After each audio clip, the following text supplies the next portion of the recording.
We will be showing you a reenactment of a drunk driving scene, and to put this in perspective, in 2024, over 13,000 people died in alcohol-related crashes, marking the second consecutive year with this level of deaths, which hasn't been seen since 2007. That means that every 39 minutes, someone died in a drunk driving accident. Drunk driving is a serious issue and a very serious topic. Of course, we want everyone to have a fun night at prom, but we also want everyone to return home safely, starting by making the right decision regarding your transportation. Please note that this is a very sensitive topic for some, and please show respect throughout the scene. No, I'm fine. I can drive. No, I feel like you should take an Uber. Don't ruin my night, please. I can drive. This is real. It can happen. It has happened. Hopefully we don't want it to continue to happen, but most likely down the road we're going to have more accidents, so we have to be prepared anytime we get an accident. So we hope the kids really pay attention. We hope they don't just stand out here as a day out of class.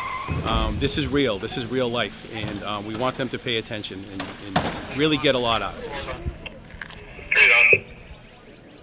Please respond to Linwood Ave in the area of the high school. Report of a two-car MVA. Unknown injuries.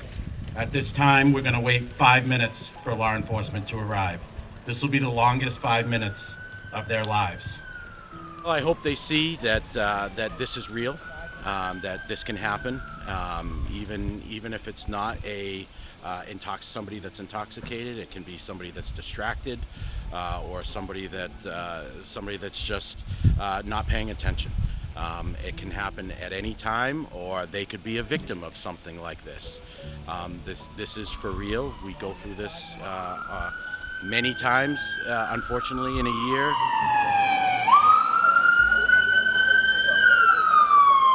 On the police side, we carry medical equipment. We carry, so if there is any minor medical, because generally police officers are on scene first. So if they're on scene first, they may render a little bit of medical aid. I got one unconscious, not breathing. 10-4, one unconscious, not breathing. Fire's been alerted. Okay, can you walk? Okay, I need you to step out, okay?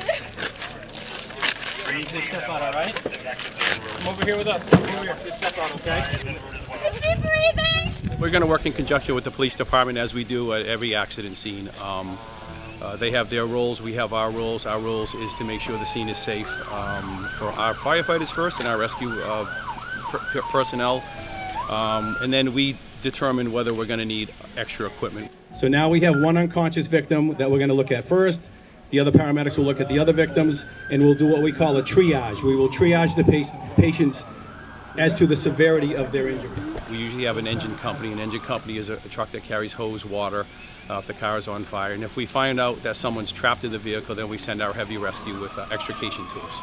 And also an ambulance with paramedics on board to care for the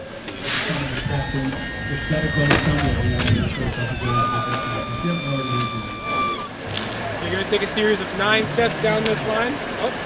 Back in the starting position, keep your hands down by your side. We have our portable breathalyzers that we brought with us today.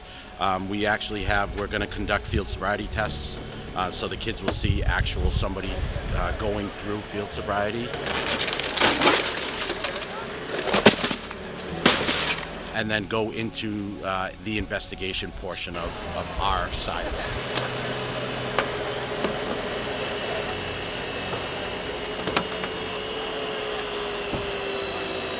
We did bring an engine company, and we brought a rescue company with the Jaws of Life and other extrication tools. And the ambulance in my car is usually as an incident command vehicle. So we usually have one person in charge of the scene, and then we put other firefighters or officers in charge of the extrication team, and we put paramedics in charge of patient care. Everyone has a role. It was honestly like a crazy experience, like being in the car, feeling like all the things cutting, like it just felt like I was genuinely there, and like I was in the car and I just actually felt so nervous, like I felt like I was genuinely in a car crash. It's something that we hope that it deters them from doing anything or thinking twice before they get behind the wheel. Whether they're impaired or even if they have kids in the car and they're distracted. I hope kids just understand that like drinking and driving is never the responsible option. Like you have so many other options that you could do that won't lead to you endangering yourself, endangering your friends, and it's just, I just hope people realize like the true impact drinking and driving can have on your life and other people's lives.